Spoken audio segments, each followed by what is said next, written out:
morning, Pastor Steve here.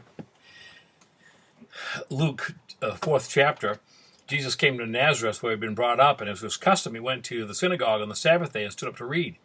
And they gave to him the book of the prophet Isaiah. And when he had opened the book, he found the place where it is written, "The Spirit of the Lord is upon me, because he has anointed me to preach the gospel to the poor.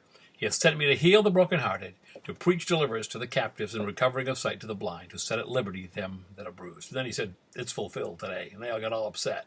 They get upset today, too. You know why? It's a description that's much different than today's church, and sometimes. Preach the gospel to the poor.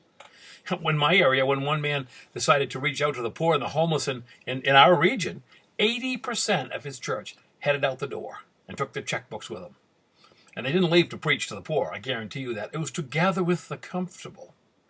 Also, it says he has sent me to heal the brokenhearted. I'm afraid that if we're not careful, we could be the ones who break hearts. Ask yourself, who are you ministering to today who has a broken heart? Whose heart have you broken? What are you doing about it? It says to preach deliverance to the captives. Man, go into the world and preach the gospel. We have the good news, life-saving message, and we're hoarding that. Those in bondage to sin need the freeing message of the cross. How are we doing with that? We've made enemies of people who don't know Jesus. He says also recovering of sight to the blind. Remember Peter and John as they approached the temple?